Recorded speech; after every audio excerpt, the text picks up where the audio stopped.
the presidents were put into place, and they represent the three major ethnic groups. So the Croatian Catholics, the Bosnian Muslims, and the Serbian Orthodox. They sometimes get along, sometimes they don't. It is a lot of just like nothing happens because there's three presidents. I mean, I think in America, we see how horrible one president is, and so... It's just like someone was meant to be women. Yeah, right. No. So it's three presidents, and they're, off the record, they're Balkan men, so they don't really... there's a lot of communication issues there. So not a lot of stuff gets done, and there's definitely accounts of where in some towns there's even like double the like schools. Like one school that's both run by like Croatians and Bosnian. Like the Croatian kids go in the morning, the Bosnian kids go at night, but it's the same school. It has like two different websites, two different names, the same with like a lot of hospitals. It's just all very confusing. There's even in some towns like 2 or 3 different types of like garbage like pickup systems, like depending on what president they're under. It's just like, and you think like the more the better, but no, that's not the case at all. It just kind of becomes really, really, really confusing.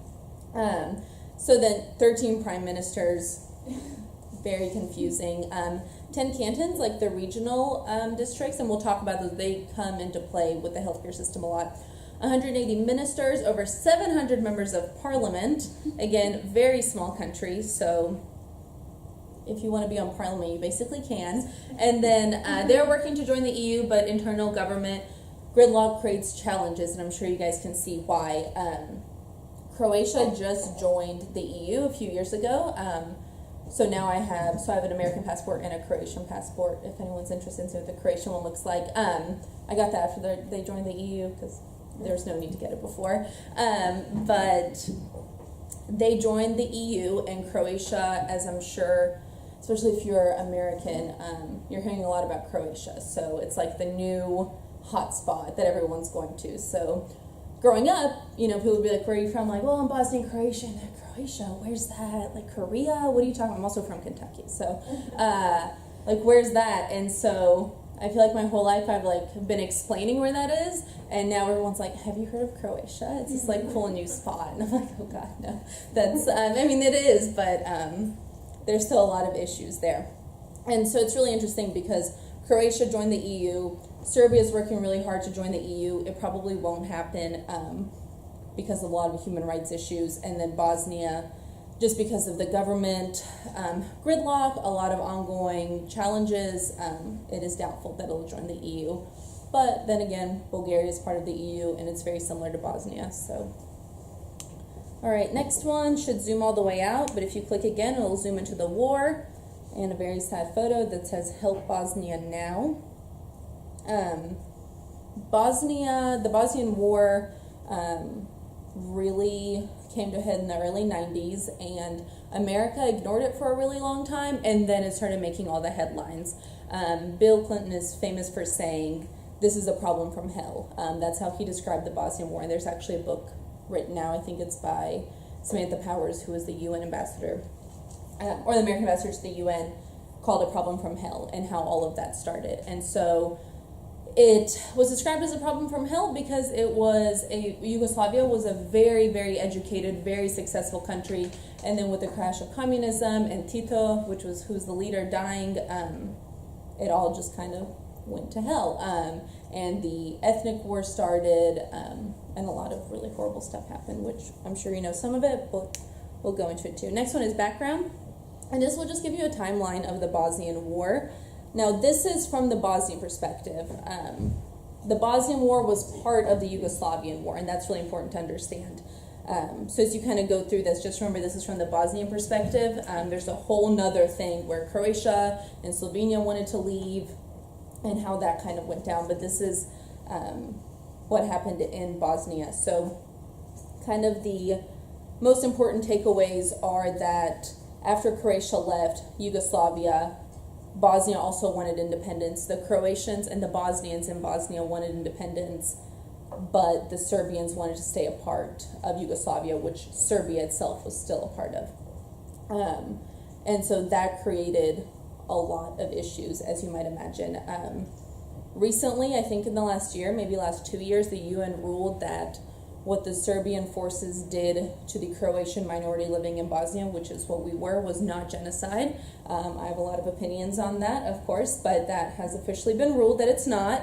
I think it'll probably, there's still a lot of talks about what will happen with that. However, it was ruled that what happened in Srebrenica, which was about 2 hours from where we lived at the time in Bosnia, was genocide, and that's when Serbian forces went in and murdered 8,000 Muslim men and boys in about 2 days.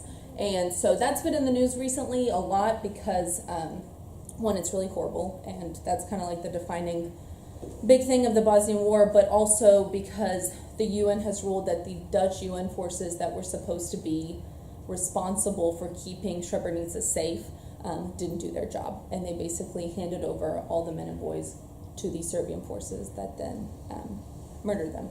So now the people that were part of those Dutch UN forces are now suing, saying it wasn't, they're suing their own government, saying that they weren't given enough ability to protect the people. So it's all very confusing. The Bosnian War is still very much making headlines with everything. And actually, last night I was putting some finishing touches on the project and saw on the news that now so Bosnia is split into the Federation of Bosnia and Herzegovina and then the Republika of Srpska, and now the Serbians are saying they want to further divide Bosnia and make that. So we'll see what the country is in a few years. The peace treaty, the Dayton Accords, which Dr. Schuster, I'm sure you know a lot about since they were in Dayton, Ohio, signed, and that brought the war to an end. So that was on December 14th, 1995. My family left in April of 1996. So it was after the peace accord was signed, but there's still not really even peace in the region. So it's not like dangerous like every single day, but it definitely took a while for the violence to stop and then all the aftermath of that. I mean, there's still communities that are getting electricity. There's still like villages in Bosnia that are getting electricity, which you wouldn't really think it was like Croatia next door, which is like a booming business. But places that had electricity and then lost them in the early 90s and now just haven't had electricity for like 21, 22 years, which is crazy to think about in 2017. All right, next one should show you a map, and that is the former Yugoslavia and then all the countries that came from it. So as you can see, there is a lot of different countries. Slovenia and Croatia were the first ones to say that they wanted to seek independence. Slovenia was involved in a 10-day war, which was tragic, but very quickly over. And then they let Slovenia leave, and Croatia, of course, had a lot more issues and wasn't able to leave that easily. So you have Slovenia, Croatia, Bosnia, Serbia, Montenegro, Kosovo, and Macedonia, or the former Yugoslav Republic of Macedonia. Now it's really interesting, just kind of from a tourism perspective. They're starting something in Bosnia and Serbia called Tito tourism. So Tito was like the grand leader of Yugoslavia, and now this is like huge new tourist thing where they go and like see where he lived, and they drive around a car which is similar to the one he drove around. It's just to really remember kind of the better days. And we'll talk about healthcare, whereas Yugoslavia was such a strong country, and the reason this tourism industry is now so popular is because a lot of people that fled as refugees are coming back to kind of remember what Yugoslavia was like before the war broke out. All right, next one should take you out, and then you can zoom into healthcare. And then next one, it should take you to before, where you can see all the bullet points under it. Is everyone there? Good. Okay, so before the war, Yugoslavia was an innovator in healthcare. This is because it extended free and universal health care to everyone. So this was like before the 90s and mid to late 80s. Communist rule centralized the health care system, and you guys can see where they would get primary care, secondary care, tertiary care. It was a really, really strong health system for all the accounts that I've read. Of course, it faced a lot of the same problems with government-run health systems where, you know, you might go and you wait for hours to see a doctor, but nonetheless you would see a doctor and it's very good care that you receive because there was also a very high education system. And the public health was organized on the different levels of regional, national, municipal. Okay, next one. So oftentimes we think about public health services and war in terms of how do you care for the dying, how do you care for the injured, but we don't really think about kind of big picture and the everyday things like garbage collection, disinfections, and the import and export of prescription drugs, and that completely came to a halt. So that, of course, as public health professionals, we know created a lot of issues. However, on the bright side, surveys and studies have shown that immunization programs continued to function at a very high level, and this is attributed basically to just like very, very dedicated public health servants and the jobs that they were doing. So immunization still functioned. I know that because I have like the Eastern European immunization scars that look very different than the American immunizations.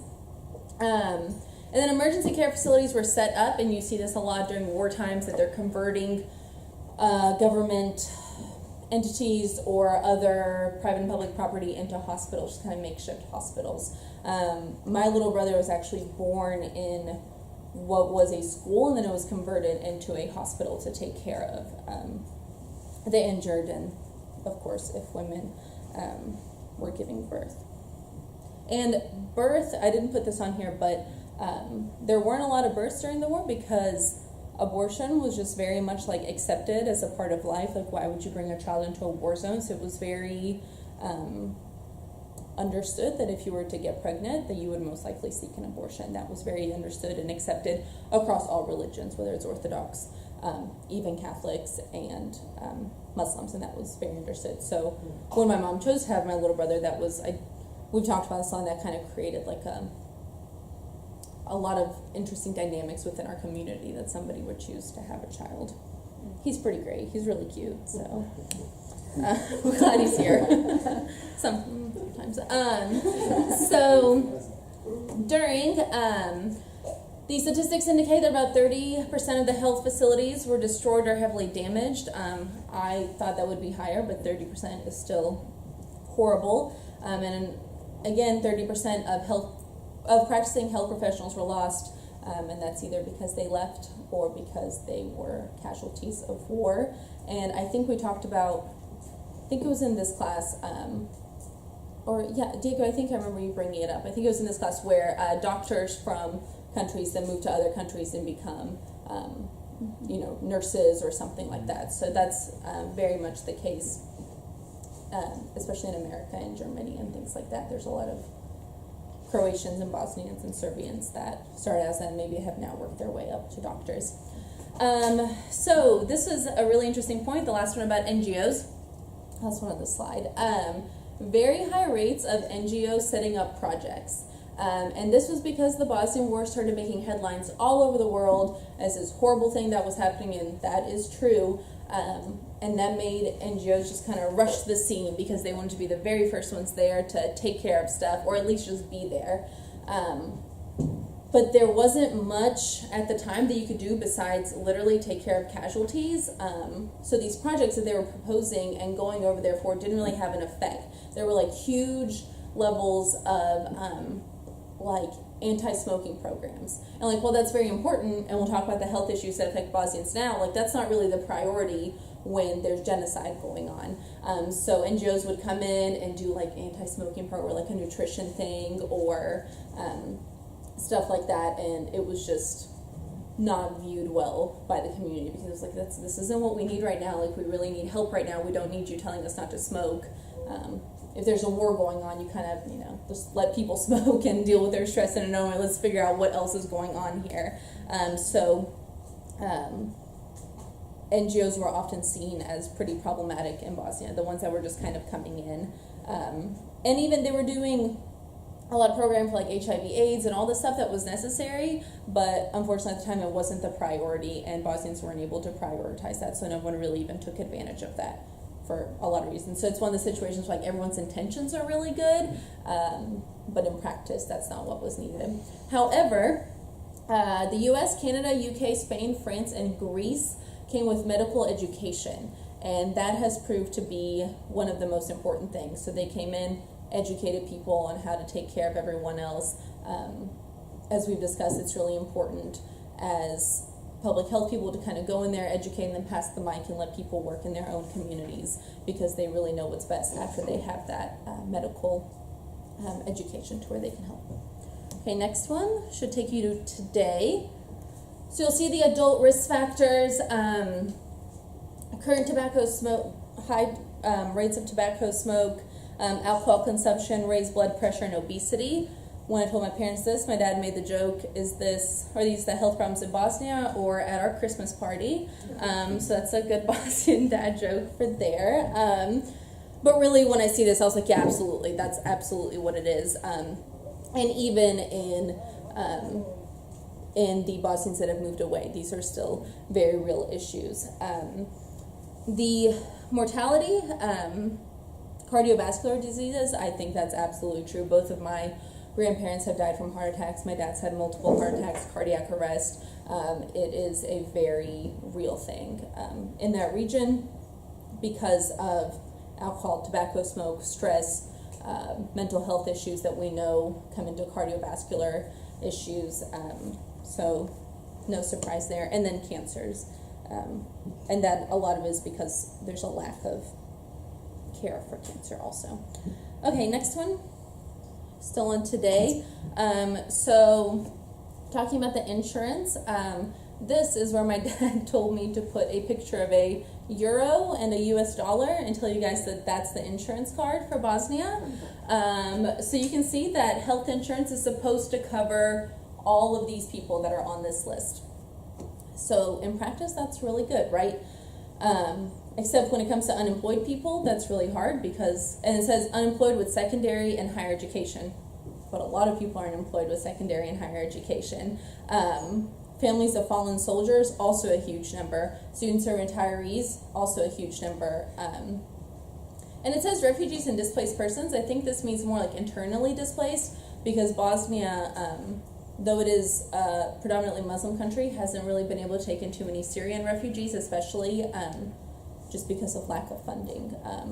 When I was in Bulgaria, which I'll always kind of compare to Bosnia, they did take in a lot of Syrian refugees, and the camps were just like absolutely atrocious, and that created a whole new set of public health issues. So Bosnia avoided that because of their lack of infrastructure, but also Serbia really didn't let people go past Serbia or into Serbia, so that stopped a lot of people from coming from Turkey. So basically what happens that even though there's supposed to be health insurance, the typical story that you'll hear is that someone will go into the doctor or say something hurts. Say you're like, oh, I'm having chest pains, I might have a heart attack because I live in Bosnia and they have cardiovascular issues. I might be having a heart attack, or something's going on, and you call the doctor and you say, I'm really not feeling well, I need to. He's like, okay, are you paying with insurance or cash? And you'll say insurance. It's like, okay, great, come see me 6 months from now. If you're like cash, like, oh, perfect. What time can you come in tomorrow or right now? Do you want us to pick you up? And so this is, of course, really sad because everyone's just doing their best to survive, but people are not getting the attention that they need. Another kind of interesting and unique issue to the Bosnian healthcare system is, and my family has seen this very personally and on very many levels. For example, my second aunt, great aunt, I don't know, went into the doctor and was having a surgery on something, and she's a retiree, so she just used the insurance system. So, okay, fine, they're scheduling it 3 months out, they're scheduling it 6 months out, she's not in a huge rush, whatever, insurance will cover it. And then she made the mistake of telling the doctor that she has family in America. And this is kind of the unique aspect, is that because so many people have left, once they find out that you have relatives somewhere else, especially in America, all of a sudden for her it was like, oh, you actually need this surgery and insurance won't cover it. You actually need this medicine and it's cash only. And it's actually almost kind of like a form of ransom. I mean, we've definitely gotten phone calls that are like, hey, your uncle needs to have brain surgery for this tumor he has. We have to operate on right now and you have to send us $10,000. If you don't send it, then they don't operate on it. so they're very much taking advantage of the people who left, and it's not really, you're not really seen in a positive light if you were one of the people that left. So that's a really difficult kind of dynamic, especially if you go back and visit. It's like, oh, well, you're American now, you left, you live this great life now, and we stayed here for our country, and are now suffering because of it. Healthcare expenditures, 9.6% of GDP. Remember this because we'll kind of talk about how all the corruption plays into this. Next one. Today, so the Yugoslavian government was very centralized, public, communist run. Today, the healthcare system is highly decentralized. The 10 regional organizations oversee all the healthcare, relies on public providers. And as you can imagine, with 3 presidents, however many prime ministers, and all these different areas, the budget is mostly spent on administration and just kind of trying to figure out what is going on. If you look at the bottom where it says equity, citizens of one area don't have cost protection in the other ones. So what happens if you are you're in your home and you go into labor? Okay, fine, they'll pay for some of it. You still have to pay cash on top, but a lot of it's covered by this public insurance. But then you might be visiting somebody just a few hours away, and you maybe go into labor and you have to pay it all out of pocket. So you're absolutely not covered in a different area, which is kind of baffling to me. They determine the level of co-payment. So this first bullet under that is really important. Depends on the user's social status and available resources. So this is what I'm talking about when I say if they find out you have family in America, if they find out that you have any kind of money, it's skyrocketing. Not that it's not expensive for everybody else. And the government has no control or regulation over the private sector out-of-pocket fees where prices are determined by the free market. So there's really no organization. There's really no standards. It's just kind of like, today I'm deciding you have to pay $20. Tomorrow I might decide you have to pay $50. And that's what happens when it's in a post-war, just kind of working to survive mode. Next one. The health centers are known as Dom Zdravia, which stands for House of Health, and they are owned by the governments. And as you can see, they have a large number relative to the size of the population, but it's often underutilized. And like we've talked about in this class, this is what happens when it's a fee-for-service, is that people don't utilize them a lot. So even though they're supposed to be covered by the government, everyone that goes to them knows that they're going to have to pay X amount of money out of pocket, so everyone really avoids going. And as we know, that creates a lot of issues because there's not a lot of preventative care and things like that. You're just working in emergency mode. Under the table payments are widespread, and this complicates the system even further, and this is what I was talking about earlier. It's estimated as best as they could that approximately 4.7% of the GDP is spent on out of pocket under the table payments. But again, how do you even measure that? So I'm sure the number is much, much higher. It's definitely not lower. Okay, next one, conclusion. The needs are mental health and rehab services. So as you might imagine, a lot of alcohol use, drug use, anything like that might happen after a war. So Japan and Canada have gone in and created approximately 60 rehab centers, and the World Bank has focused on creating mental health centers. The challenge with that, of course, is the culture and how going to a mental health center or saying you have mental health needs or anything like that is very much frowned upon in the culture, and so that is stopping a lot of the work being done. Education, you can see the numbers out of the 1,376 doctors in primary care, only 713 are specialists, and out of 3,176 nurses, only 190 of them are highly qualified. And so the biggest issue with this has been with the ethnic lines. Oftentimes people will just kind of go to the nearest nurse or whatever that's from their ethnicity rather than go to the one that's highly qualified. So if you are the only Serbian Orthodox nurse working in a majority Muslim area, then you don't really have to be that qualified because people are going to come to you and you're going to have this business just because of who you are ethnically. So that, of course, is very complicated. And then reform, there's always healthcare reform going on all over the world, but also always in Bosnia. It is supposed to be focused on corruption, mental health, rehab, and nutrition. That kind of comes and goes. Unfortunately, healthcare has taken a major back seat in Bosnia with all the government issues, corruption at all levels, and just kind of trying to survive on a day-to-day basis. And I think that's it. The end. My sources are just next. I wore Bosnia colors today on accident, but this is what the flag looks like, basically. Does any? Huh? Yeah, it's not too floral, but just the colors. Anyone have any questions? And they can be personal. I won't. I'm pretty much an open book. Yes. Yeah, I was just about to personal question. So, your family is Christian? Catholic. We're Catholic. Mm-hmm. And in which age did you? I was 6 years old when I moved. So my sister was 12. I was 6, which is why I sound like I'm from Kentucky. And my little brother was 1.5. Do you have a lot of memories of it, or? Yeah. So I've kind of talked about this with just different groups of people. I think it's kind of been proven when you're a child, when really traumatic things are happening, you really retain them a lot more. So while people might not remember a lot of their life before age 6, it's because they're like playing and like at daycare. But when things are happening where you're like building a snowman and like bomb sirens are going off, you know, retain those memories. So yeah, I was 6 years old. We moved to, so the reason I grew up in Kentucky, and I can talk, I worked in refugee resettlement, so I can kind of talk about this from my perspective, and then also the big perspective. When you are being resettled in America, you don't get to choose where you go.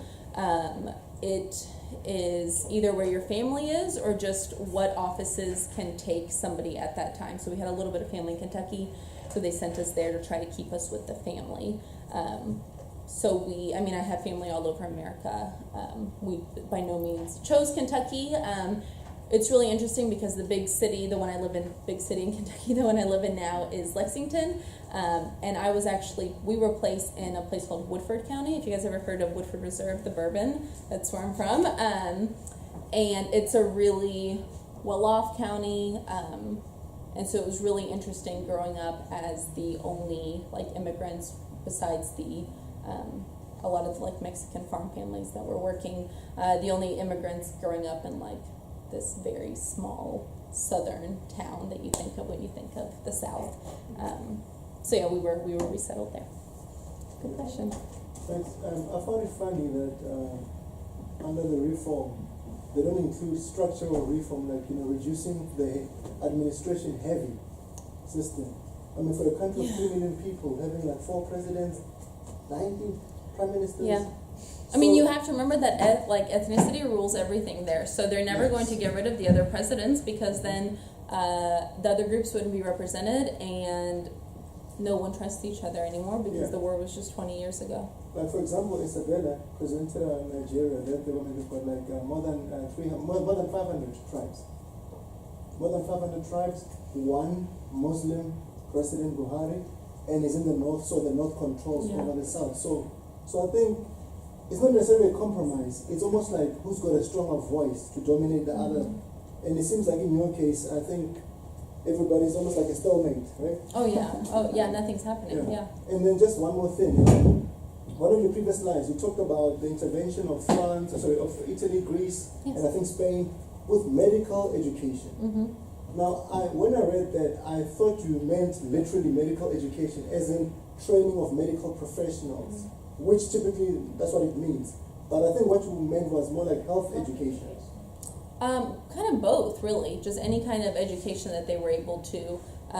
They went and trained medical personnel, but then they also went in and just kind of discussed and created programs on how to survive in a war zone, really, and keep your health as intact as you could. So it was really both. All right. No, because my question comes from what I saw your data with a shortage of doctors, a shortage of nurses. So I thought, this is where the medical education comes in, to train out more doctors and more Well, that was nurses. during, and then since then, a lot of people during the war were educated to be medical health professionals, and then USA said refugees, Bill Clinton said come on to America, and they said perfect, we just got educated on how to take care of anybody and everybody, let's take this opportunity and go live in America.